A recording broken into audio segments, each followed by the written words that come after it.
Chapter 96. Arriving at Hollowmere, the morning fog hadn't lifted, and it clung to the ground like smoke. The MRAP rumbled along a broken dirt road, tires kicking up mud as the vehicle swayed from the uneven path. No one spoke for the first hour. The silence wasn't awkward. It was caution. Everyone felt it. The pressure, like something was watching just outside the tree-line. Inigo sat behind the wheel, eyes fixed on the road ahead. The trees around them had changed. No more birds. No bugs. Just pale trunks and black branches. Some of them rotting. Some still dripping with leftover rain. The marshland had started about an hour back. Now the forest floor was more mud than soil. "Trace finder still pointing?" he asked without taking his eyes off the road. Ariane nodded from the passenger seat. "Yeah, still south-southwest. Getting stronger." Lyra had the turret hatch open, her bow resting across her lap. She didn't like swamps. She'd said it 10 times by now. Korik sat near the back, sharpening his axe even though it was already clean. Garen rode alongside on his horse, sticking close to the MRAP's right flank.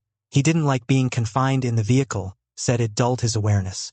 About 2 hours later, the trees started to thin out. "Up ahead," Ariane said, squinting. Inigo slowed the vehicle. He could see it too now. Wooden posts, fence remains, rotting signs barely standing in shallow puddles. One of them had something written in black paint, faded by age and moss. "WEL, to whole, air." "This is it," Inigo muttered. He eased the brake and brought the MRAP to a full stop. No one spoke. From where they stood, Hollowmere looked like a place time had abandoned. What used to be houses were now skeletons. Frames of timber leaning against each other like drunk men trying to stay upright. Roofs had caved in. Doors hung off hinges. Black mold covered almost every surface, and pools of standing water filled what might have once been the town's main square. Lyra climbed down first. She looked around, bow already in hand. "I don't like this." "No one does," Korik replied, stepping out behind her and sniffing the air like a dog. "Smells wrong. Rotting, but not just wood." Garen dismounted slowly. His horse made a low grunt but stayed still. He patted its neck and gave it a soft word before turning toward the group. "I'll circle the perimeter." Half a click. "Make sure nothing's moving in or out." "Take a flare," Inigo said, handing him one from the MRAP's storage rack.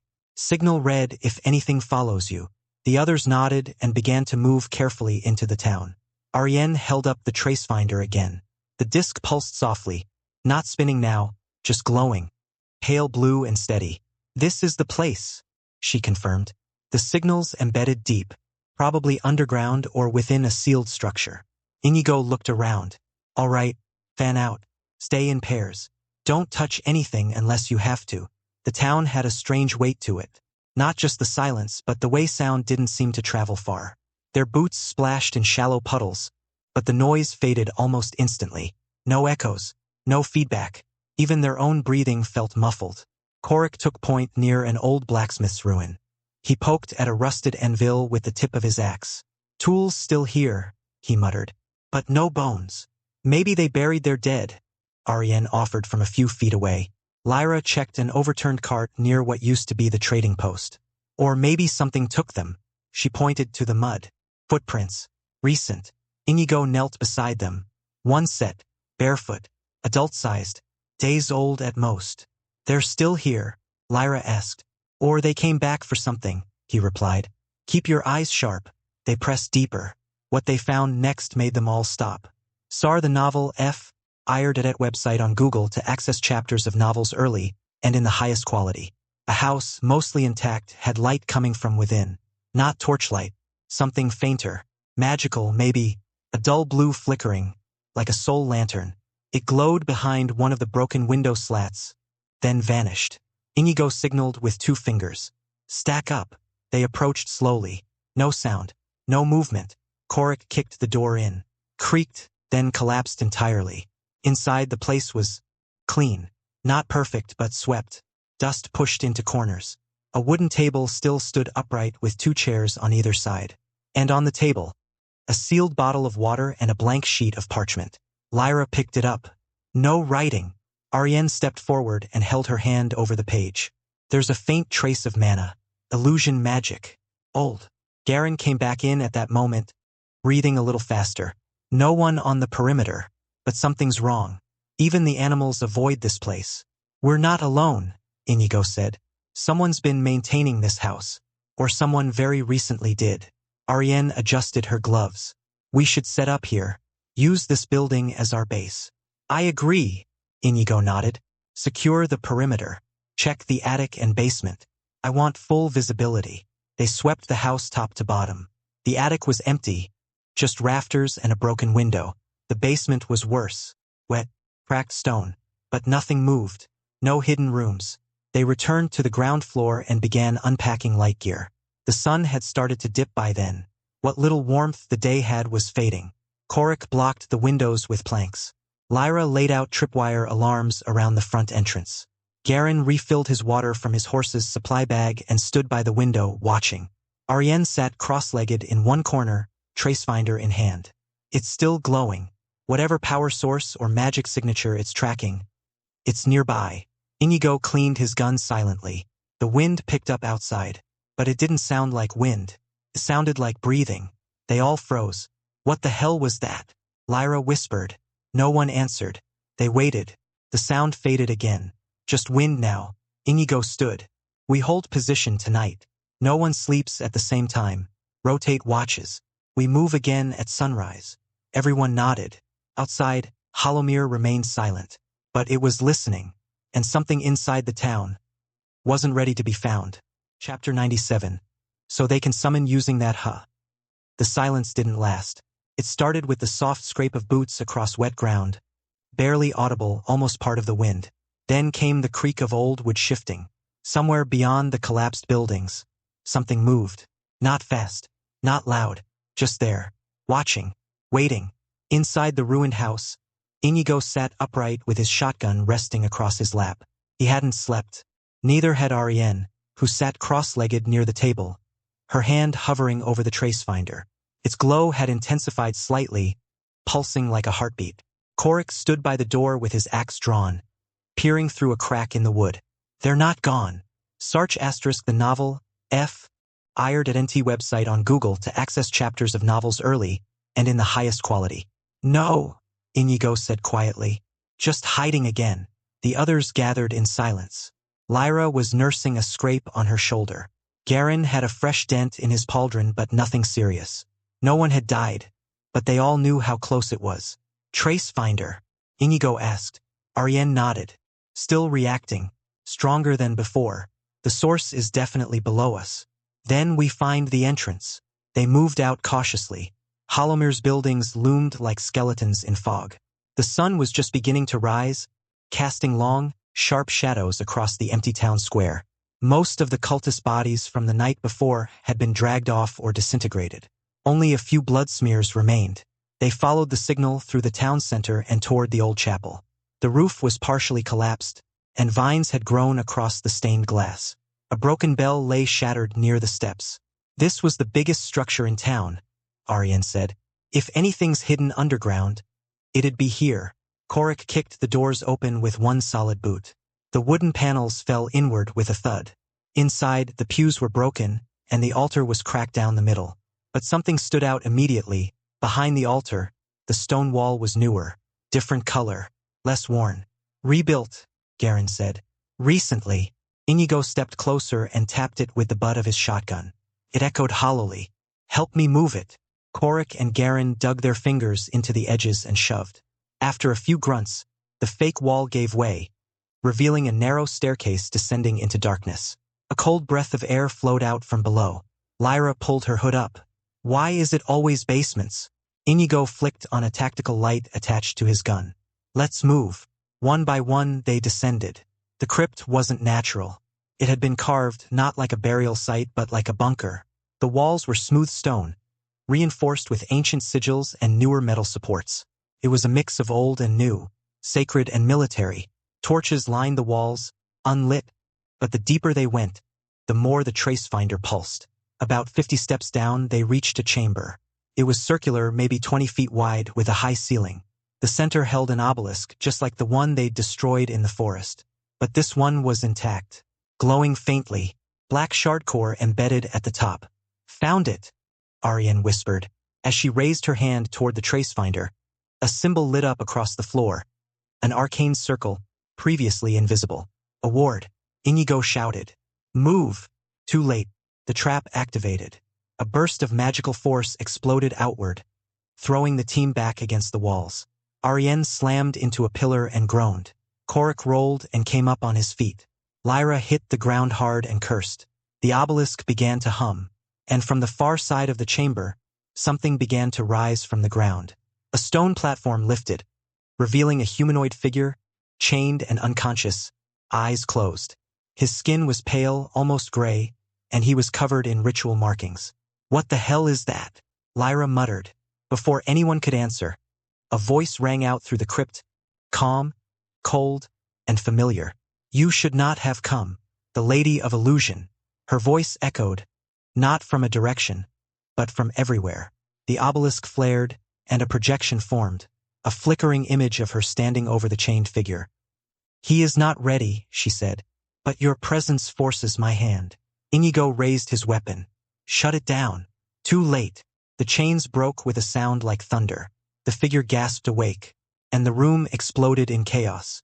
The chained man rose with unnatural grace, floating inches above the platform as the ritual markings on his body glowed red, then purple, then an ominous black. His eyes opened, pale white, lifeless, yet aware. Not human anymore, he screamed, not out of pain, but as if announcing his arrival. A concussive wave shot outward from his body. Korik dropped to a knee, bracing with his axe. Lyra rolled behind a fallen column, already drawing an arrow. Ariane tried to cast a containment ward, but the moment her hand moved, her mana fizzled out. Something in the air was wrong.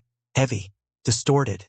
The projection of the Lady of Illusion flickered but didn't disappear. He is not complete, but he is enough. Prototype. A harbinger. Inigo fired first. The blast from his shotgun hit the floating man in the chest, but it barely staggered him. A dull ripple passed through the man's torso as if the shot had hit water. Then he lunged. Fast. Inigo barely ducked in time. The harbinger's arm swept through the air like a blade, slicing a deep groove into the stone wall behind him. Garen charged, sword raised high, and slammed it down on the figure's shoulder. Sparks flew. The harbinger grunted but didn't bleed. He backhanded Garen, sending him flying across the room. Focus fire! Inigo shouted. Lyra loosed an enchanted arrow. It struck true, piercing the harbinger's thigh. For a moment, the figure faltered, giving Korik just enough of an opening to leap in and slam his axe into the harbinger's side. The weapon connected and cracked the surface of the creature's skin. A hiss escaped its lips. His shell's breaking, Korik yelled. Hit him hard. Ariane, gritting her teeth, recharged her mana and launched a burst of compressed light straight into the creature's chest. Staggered, Inigo fired again. The harbinger stumbled, and with a roar, Garen returned, sword blazing, and drove his blade through the creature's chest, pinning it to the obelisk. There was a flash of light, then silence. The harbinger slumped, still twitching, and the obelisk cracked down the center. The tracefinder dimmed. For now, it was over. Chapter 98. It wasn't done. The mist hadn't cleared before the ground rumbled again. Shit! Inigo muttered, reloading quickly. The obelisk, now split in two, let out a low, hollow hum before both halves shattered into glowing dust. That dust didn't settle. It drifted upwards like sparks from a fire, merging with the black mist that the beast had left behind. She's channeling something, Ariane said, her voice tight. The lady, she's using the mist to fuel another summon. Or worse. Then we kill it before it finishes, Garen growled. No, Ariane said, grabbing Inigo's arm. We stopped the ritual. There's a difference. A low chant echoed from the walls. They weren't words, not in any language any of them recognized, but they felt wrong, like they were crawling over their skin, under it, through their skulls. Lyra winced and covered her ears. That sound. It's in my head. Inigo scanned the walls. Where's it coming from? There. Ariane pointed at a raised platform near the edge of the chamber that had previously been buried under rubble. It had shifted during the fight. Runes glowed faintly on its surface. That's an altar. She's still bound to this place. This is her anchor.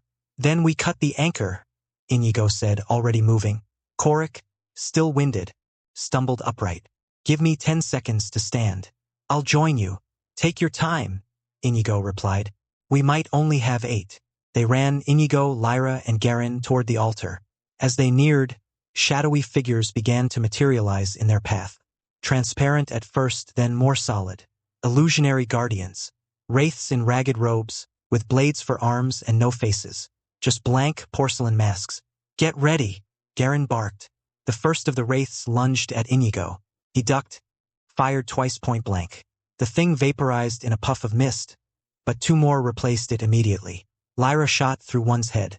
Her arrow hit the runes behind it, but the wraith dissipated. They're weak, she said, but endless.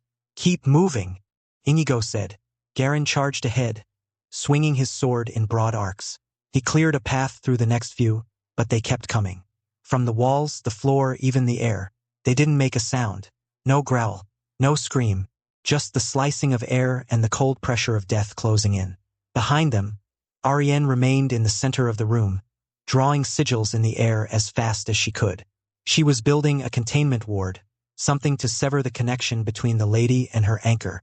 It required time and power, a lot of both. Inigo, she called. I can't do it alone. Someone has to inscribe the outer circle manually. Garen, go, Inigo ordered. I'll hold them off. No, Garen said, blocking a swipe from a wraith's blade. You go. You've got the gun. You're faster. Inigo didn't argue. He turned and sprinted toward Ariane. She tossed him a piece of chalk, enchanted with runic silver, and pointed to the edges of the room.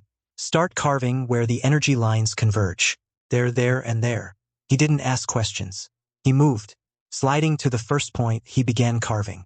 His hands trembled slightly, not from fear, but from how wrong the air felt, like it didn't belong to this world. Back at the altar, Lyra and Garen fought side by side. Wraiths kept appearing. She switched to enchanted arrows again, each one burning like fire through the mist. Garen fought with blunt force, crushing and cleaving the illusions apart. They were outnumbered, but they held.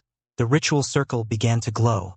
Then the air split, not just a sound, but the world itself. A rift, thin as a crack in glass, formed in the center of the chamber, over the ruined obelisk. Something shimmered behind it, a landscape not of this world. Purple skies, blackened plains, floating monoliths, a world of demons. She's opening a portal, Ariane whispered. This was the plan all along. And the Harbinger? Inigo asked from across the room, finishing the second carving. Just a warm-up. A shadow stepped through the rift. It wasn't like the beast they had fought earlier. This one was humanoid, calm, wearing robes that fluttered in wind that didn't exist. Its face was covered by a steel mask, but its eyes glowed like twin stars. It didn't attack. It simply raised a hand, and every wraith in the room stopped, then turned to face Ariane. She froze. Inigo, she screamed. He ran. Too slow. The wraiths surged forward, 10, 20 of them, all aimed at the same point. Garen turned mid-fight. Ariane. But it was Lyra who reached her first. The archer stepped between Ariane and the wraiths and unleashed her last 3 arrows in one breath. One struck a wraith's mask and burst into flames. Another pierced a chest. The third missed. A wraith slipped past her. Ariane raised her arm. Too late. The blade slashed downward. Blood sprayed. But it wasn't Ariane's. It was Lyra's. She had stepped back into its path. No! Inigo reached them and fired point blank, blasting the wraith into vapor. Lyra collapsed. Ariane caught her. I'm fine, Lyra tried to say. She wasn't. The chamber trembled again. The portal was widening. We have to finish it now, Ariane said, eyes shining with rage and fear. Inigo nodded and placed the last rune. The circle snapped to life. Light exploded outward in a ring, and the rift shuddered. The figure on the other side tilted its head, then stepped back into the portal, and the rift slammed shut. The wraiths vanished. The light died, and silence returned. Inigo knelt by Lyra's side, hand shaking as he checked her pulse. She's alive, Ariane whispered, barely audible, but she wasn't waking up. She saved me, Ariane said, her voice cracking. Inigo looked up at the ceiling of the crypt, the last glow of the circle fading around them. He didn't speak. There was nothing to say. Only breath. Only blood. Only survival. For now. Okay. Ariane, you are the healer of the group. so heal her immediately. Ariane's hands were already moving. Her fingers trembled as she pulled a small crystal vial from the pouch on her belt and poured it over Lyra's wound. The liquid shimmered faintly, reacting with the blood as it touched her skin. She placed her palms over the slash, pressing down gently. A warm, golden light pulsed beneath her fingers. Come on, Ariane whispered. The cut across Lyra's chest had gone deep. Too deep. She had taken the brunt of the Wraith's strike. If the blade had gone any lower, Ariane pushed more mana into her spell. A healing sigil formed in the air, floating just above her hands. The lines were shaky, but they held. Light trickled down into the wound, knitting torn flesh and stopping the bleeding. Lyra groaned. Inigo let out a breath he hadn't realized he was holding. That's good, right? She'll live, Ariane said, beads of sweat forming on her forehead. But it'll take time before she wakes up. She lost a lot of blood. She didn't stop the spell yet. The glow deepened as she stabilized the damage to Lyra's ribs and checked for internal bleeding. Every second of healing cost her more energy. The last few days had already drained her reserves, but she didn't stop until the worst was over. Finally, she dropped her hands. The light faded. Lyra's breathing had steadied. Her skin was no longer pale, but Ariane was swaying. Sit down, Inigo said, catching her before she tipped over. I'm fine, she muttered. You're not, he said. Don't argue. Korik and Garen moved in closer now that the room was quiet again. Korik knelt beside Lyra, placing one hand gently on her shoulder. She always jumps in headfirst, he murmured. Reckless. Brave, Garen added. She saved both of you. Ariane sank to the ground beside Inigo, resting her back against a broken pillar. The spell drained everything. I need 10 minutes, maybe more. Take it, Inigo said. We're not moving until everyone can walk. He looked around the ruined crypt. The shattered obelisk, the remains of the altar, the faint residue of demonic energy still hanging in the air. No one spoke for a while, just breathing, the weight of survival settling in. Then, slowly, Inigo stood. I'll check the perimeter, he said quietly. Make sure there's not another round waiting for us. Garen nodded and followed him. And in that brief moment of stillness, Ariane closed her eyes. Just for a minute. She had saved Lyra, but she knew it wasn't over. The Lady of Illusion had retreated. See the Nefire.et website on Google to access chapters of novels early and in the highest quality.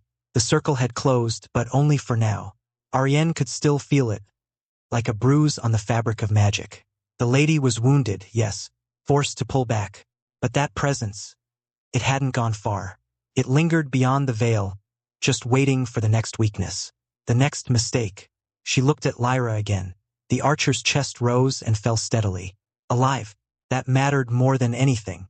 Across the room, Korik sat with his axe across his knees, silent.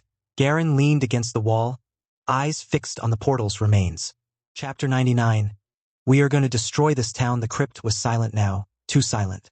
No shifting mist, no echoing chants, just the faint sound of breathing, of steel being sheathed, and boots shifting over broken stone.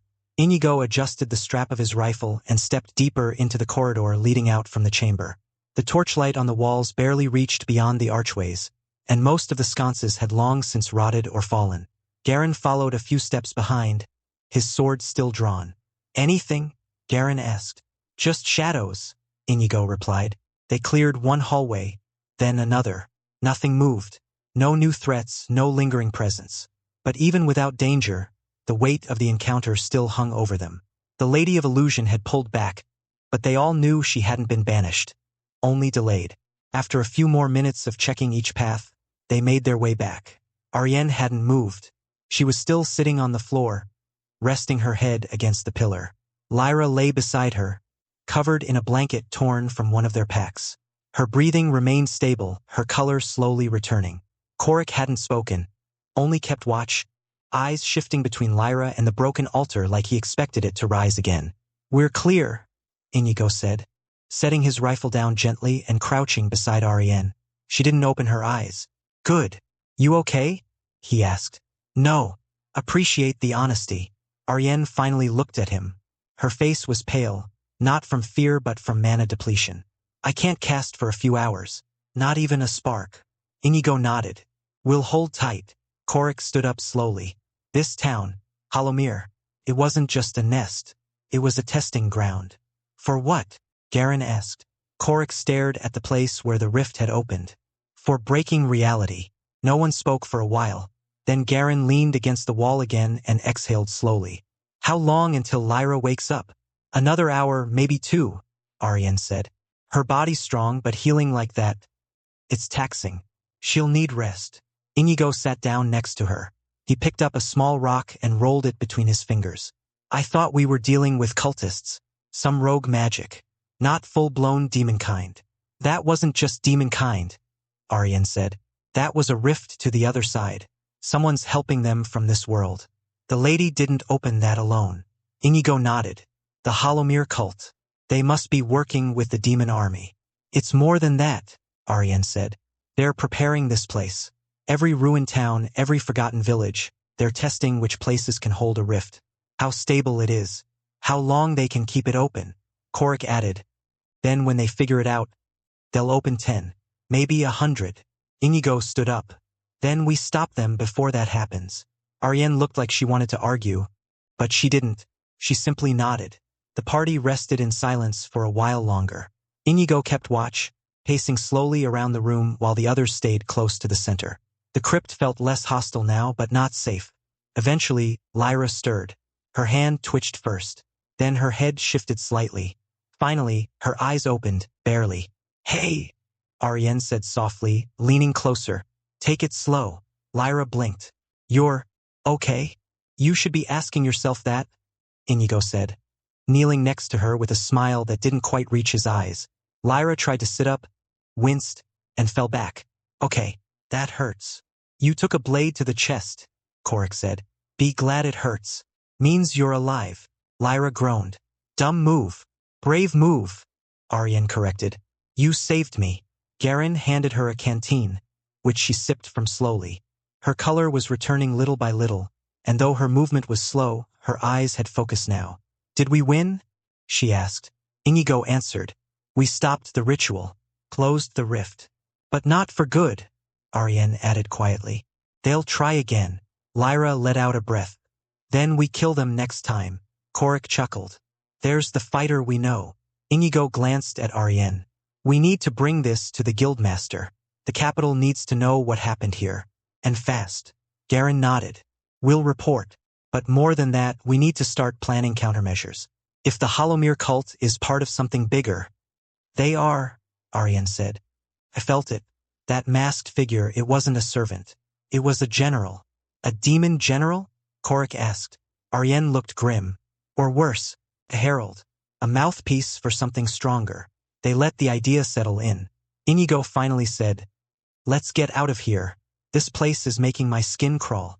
With Lyra able to sit up, barely, the team helped her to her feet, supporting her as they made their way out of the crypt.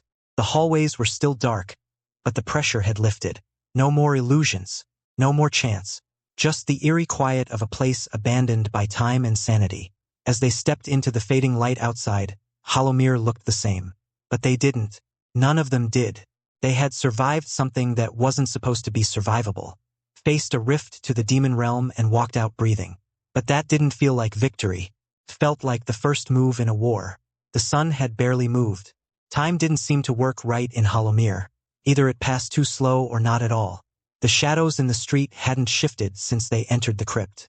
The sky above remained a pale gray, neither day nor evening. It made it hard to tell how long they'd been down there. Inigo adjusted the strap on his pack and looked over his shoulder. Lyra was walking on her own now, one hand against the wall for support. Garen stayed close to her side in case she stumbled again. Ariane followed behind, slower than usual. Her mana was still drained, and she looked like she hadn't slept in days. Korik took the lead, axe in hand. He didn't speak much anymore, not since they stepped out of the crypt. He was watching the buildings now, listening. Every creak of broken wood or gust of wind made his head turn sharply. They reached the center of town, where the blackened statue of the Holomir founder still stood.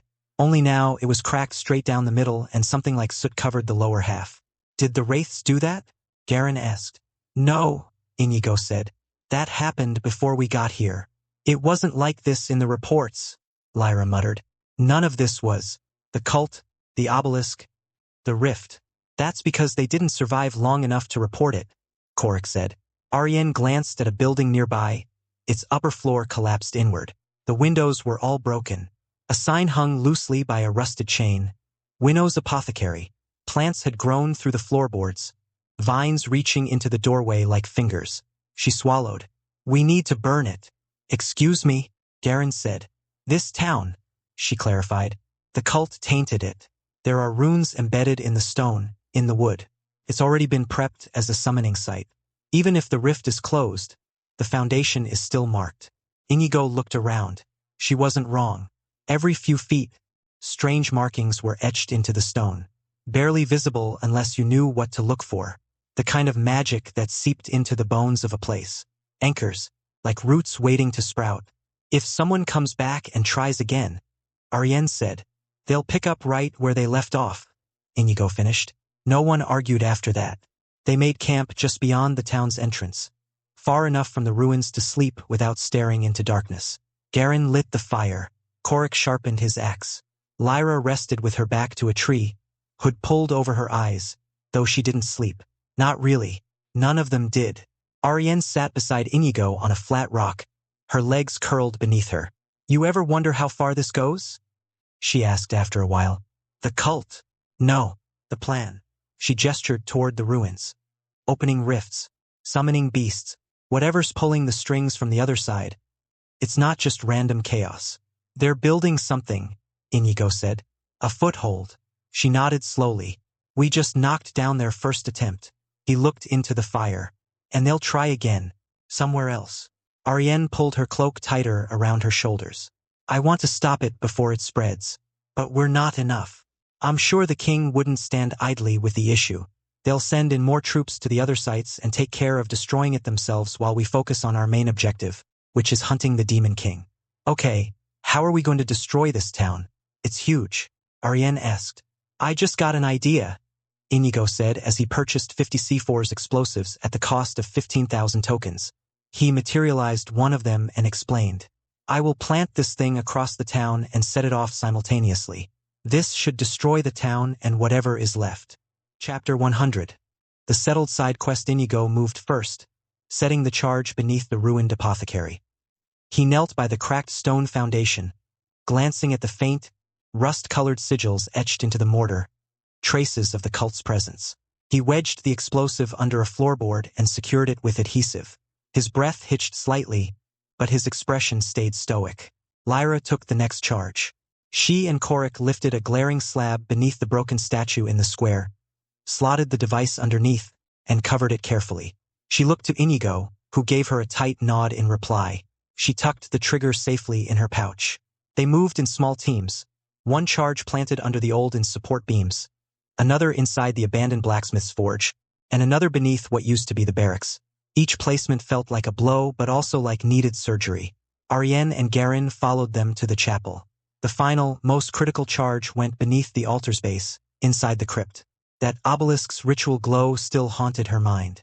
This device would bring down not just stone, but unmake its tainted foundation. At dusk, they withdrew to a ridge just beyond town. Garen stood guard with a flare, Lyra knocked an arrow, Korik racked his axe, and Ariane held the trace finder. It pulsed once. Inigo clicked the detonator's trigger. First came a dull rumble. Walls blew outward like petals. Panes shattered, doors blasted off hinges. Flames erupted where charges blew in the apothecary and forge. The obelisk-capped altar shattered, the crypt's ceiling trembling as stone collided and dust cloaked the square. They watched the town crumble, structure by structure. The statue toppled in a snapshot of collapse. The inn's roof caved in. Embers flared through broken windows. Black smoke spiraled into a gray evening sky. They waited for the earth to stop shaking before moving closer. When they finally crept forward, the town wasn't what it had been. Foundations and beams lay in splinters. Rubble choked the cobblestones. Dust covered twisted metal and scorched timber. But the earth beneath it was cracked and strangely hollow in one spot. A low tremor suggested something still alive below. Ariane, still drained, laid her hand on the rubble and whispered a cleansing prayer. Pale green runic light drifted across broken stone. Foundations broken, she said. No trace anchor remains on the surface. Inigo surveyed the ruins, tension prickling through him. We did it. Before they could move on, a deeper groan rattled the ground. A seam cracked open among collapsed debris. That hidden hatch, sealed by cultists, slid open, triggering a burst of dust and stale air. Behind it lay a tunnel. Fractured stone walls led downward. Ariane stepped forward. They built under Holomere too. Inigo clenched his jaw. We stop it now, or it lives for the next guy. He gestured to his pack. Flash flower and det cord. Let's collapse this. They placed charges in the hatch and along its edges, lit the fuse, and dove back just as fire and dust cascaded into the opening. A loud boom followed, the tunnel collapsing in on itself. Debris compacted. The rumble subsided. The ground settled, but the hatch was gone. Lyra stood trembling, her breath harsh in her chest. I don't ever want to see this place again. Korik wiped sweat from his brow. Then we make sure it never comes back. Night fell. They made a rainproof camp on the ridge. No one slept for long, not properly. The embers below glowed against black collapsed walls. At dawn they packed up. A fresh wind caught embers and carried ash across the ground. All that remained of Holomere was scorched rubble, a collapsed crater, and cold wind in empty streets. Lyra squatted beside the statue's cracked base, a piece of ash caught in her palm. They'll remember the name, but not the town, she said softly. Ariane nodded. It's ours as long as we carry it. Inigo looked distant. We go tomorrow. Alandra needs this mess cleaned up. The guild needs every scrap of intel on cult networks. If this wasn't the only site, we need to move fast. Garen mounted his horse. The king will be glad you handled it so thoroughly. Military-grade solution. Lyra gave him a half-smile.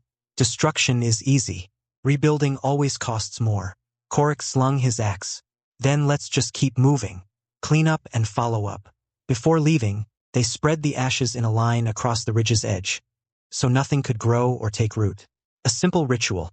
Clear the ground, sprinkle what remains, bury the negative. As they departed, Holomere's crater melted behind them in misty sunrise. None of them spoke much. Each carried their own thoughts. The evil they'd seen, the people they'd fought, the cost of victory. It felt more like sacrifice than triumph. But they had survived, and they had won tonight.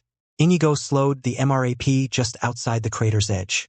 He jumped down, approached the crater, and looked into the smoldering mess. A few embers still burned. The shapes were indistinct under the smoke, but the message was clear. Nothing was left. No roots, no tunnels, no chance to return. He took off his gloves, touching his fingers to the ash. Felt cool. Empty.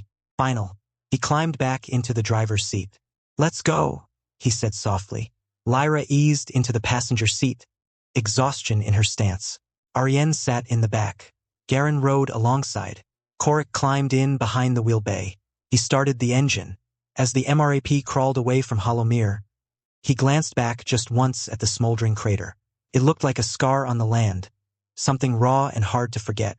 But if that's what real change looks like, he told himself, then scars are worth bearing. They drove west, toward Alandra and the guild. Their journey was far from over.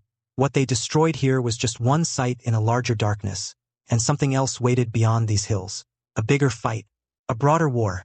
The road to Alandra was muddy from the last week's rain, but their MRAP pushed through without trouble. There were no ambushes, no patrols, no strange sights. Just the quiet, steady approach of a group who had seen too much and had too much to say. When the city walls finally came into view, it was late afternoon. Smoke drifted lazily from chimneys. Merchants were packing up stalls. A few children watched them from the edge of the market road, eyes wide as the soot-streaked MRAP rolled past. They weren't used to seeing vehicles that looked like it had come straight from a battlefield. Not to mention a real ICE vehicle not drawn by horses. They arrived and parked in front of the guild. They didn't speak as they disembarked. Lyra pulled off her gloves. Ariane straightened her robes. Garen and Korik stepped out with weapons still slung. Inigo wiped the ash from his jacket, but didn't bother cleaning the rest of him. It would tell the story well enough. Inside, the guild's main war room was waiting. Thorn, the guildmaster, stood with 2 aides and a wall-sized map behind him. He didn't sit. He never did when expecting reports from field teams. His expression sharpened the moment they entered. You made it back, Thorn said. We got your relay message yesterday. I want the full debrief. Inigo stepped forward, removing a folded report from his coat. We destroyed Hollowmere.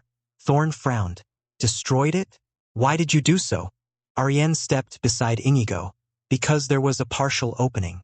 We engaged what looked like a demon, possibly a lieutenant figure. Pulled back when we closed the rift, but the site was tainted. The structures, the ground, even the crypt foundation. It had to be destroyed.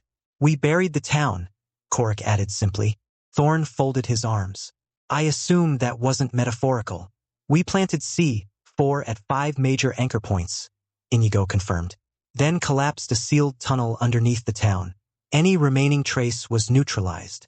Thorn tilted his head to the side. C4. It's an explosive that we use, Inigo explained. I see. What about the other sites? Lyra asked. Thorn motioned to the map behind him. 2 other guild teams were dispatched to similar suspected anchor points. Both encountered resistance. One had to call in reinforcements from the Royal Guard. They survive? Garen asked. Barely, Thorn said. But they destroyed the anchor points. The ruins are under protective warding until the mages can finish cleansing. This isn't an isolated effort anymore. Whatever this cult is, they were acting fast. Too fast for how scattered they appeared 6 months ago. Inigo asked, any leads on the figure in the mask? The one Ariane called a herald. Nothing conclusive yet, Thorn admitted. But 3 different teams reported similar descriptions. Robed, masked, not entirely corporeal. We think it's the same entity moving between sites, possibly even coordinating. That's not just a cult anymore, Lyra muttered. That's the command structure of a demon race. Thorn nodded. We agree, which is why you are to resume your duties to venture into the rift and hunt the Demon King. Ariane looked up. Very well, we will do so.